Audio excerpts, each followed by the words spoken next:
Sana may makita akong video ni Boss Logan at saka Jade. Saan na ba? Ano ba yan? Wala talaga. Ano pa mang CCTV yung hindi ko na-check? Ay, yung sa parking, sa parking. Tama, sa parking. Sa parking.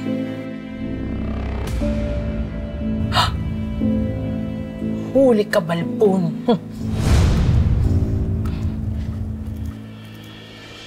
Kala mo, ha?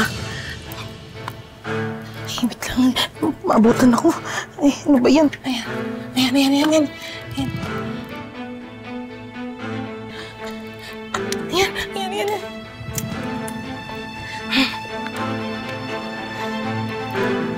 Okay. Wala na ako nakalimutan. Ay!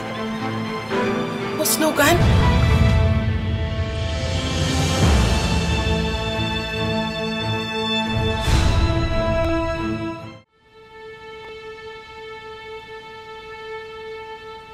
Ginagawa mo dito?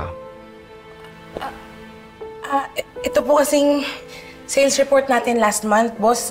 Hindi pa nabibigay ni Emma sa accountant. Ayan, nasa labas po siya, inaantay niya po yan. Bilin po kasi ni Emma noon tumawag siya. Ha? Ako mag-check na CCTV?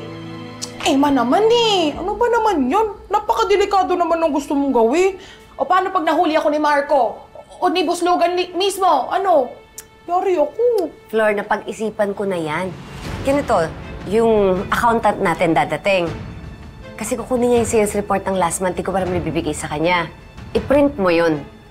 Tapos, kapag nahuli ka na ginagalo mo yung laptop ko, sabihin mo nakisuyo lang ako sa'yo.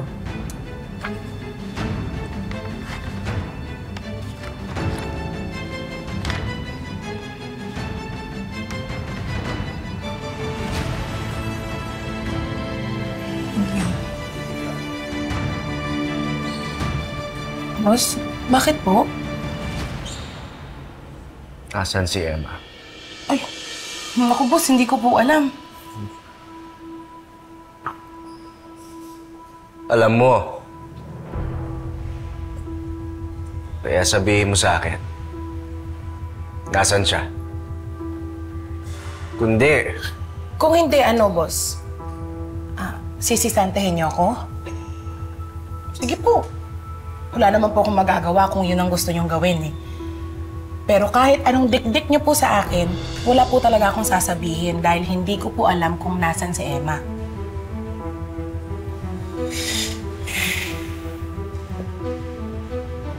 Sige na. Bigay mo na yung report sa accountant. Sige. Salamat. Flor! Yes, boss.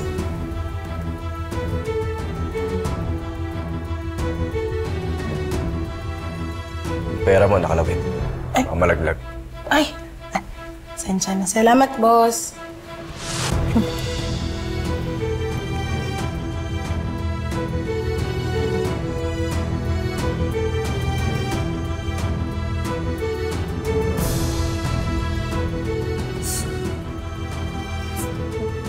Emma! Flor! Oh, ito na. Ito na yung pruweba. Ito na yung magpapatunay na magkasabot si Jade at si Boss Logan. Salamat, ah. Oo. Kunin mo yung laptop mo, dali. Sige. Oo. Ayan.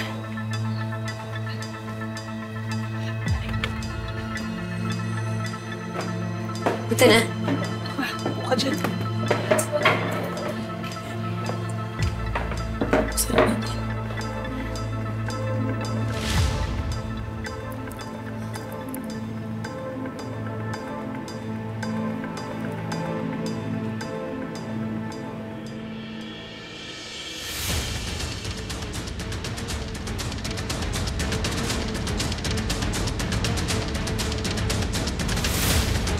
Flor, salamat talaga.